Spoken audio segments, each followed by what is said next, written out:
Petrol diesel కొరత ఉందని చెప్పి ఏదో ఒకటి చేసి ప్రజలను అట్రాక్ట్ చేయాలి, రాజకీయ లబ్ధి పొందాలి, మనం ఎప్పుడు సోషల్ మీడియాలో ఉండాలి అనే ఒక దురుద్దేశంతో వైఎస్ఆర్సీపీ ఒక కార్యక్రమం చేయడం జరిగింది తిరుపతి.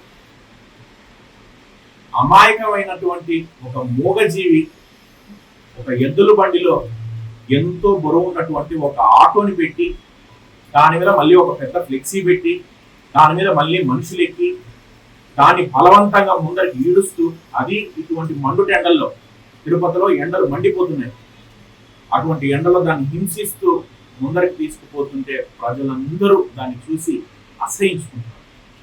ఏమయ్యా, మీరేదన్నా రాజకీయంగా ఎదగాలనుకున్నా, మీరేదన్నా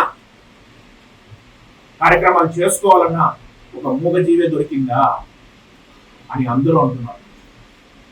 దాన్ని హింసించి లబ్ధి పొందాల్సిన అవసరం ఉందా?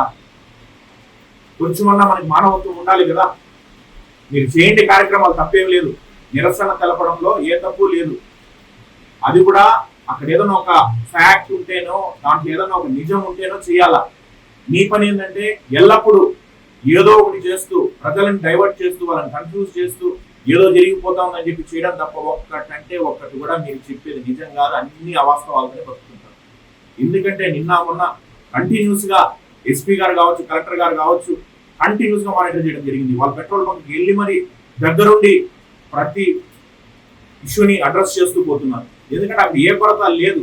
ఒక ప్యానిక్ క్రియేట్ చేశారు సోషల్ మీడియాలో, ఏదో ఒక ప్యానిక్ క్రియేట్ చేసి ఏదో అయిపోతా ఉంది ఆంధ్ర రాష్ట్రంలో అని చెప్పి దురుద్దేశంతో చేయడంతో ప్రజలు అనవసరంగా అందరూ ఫుల్ ట్యాంక్ కావాలని చెప్పి జనరల్ గా ఉన్న రిక్వైర్మెంట్ కంటే అధికంగా ఫ్యూయల్ కన్సంప్షన్ చేసుకోవడం జరిగింది. అందువల్ల వచ్చింది తప్ప వేరే ఏ సమస్య లేదు. అంతా సాఫీగా జరుగుతా ఉంది.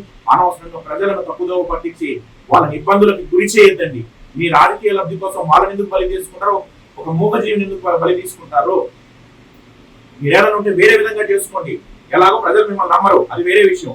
అయినా కూడా మీరు చేస్తూనే ఉంటారు, మీరు చేసుకోండి. అంతేగాని అనవసరంగా మూగజీవుల్ని దయచేసి మిమ్మల్ని రిక్వెస్ట్ చేస్తున్నాను, దయచేసి వాటిని పాపం హింసించొద్దండి. మీకు మానవత్వం లేదు మీకు, అందుకే మీరు అలా ప్రవర్తిస్తున్నారు.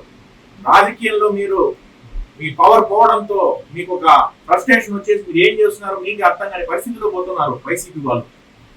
దయచేసి ఇంకా ఆపండి, మారండి. ఏదన్నా ఇష్యూ ఉంటే నిరసన వేరే విధంగా తెలుపుకోండి, కానీ మూగజీవుల్ని దయచేసి హింసించొద్దని చెప్పి తెలియజేస్తున్నాను.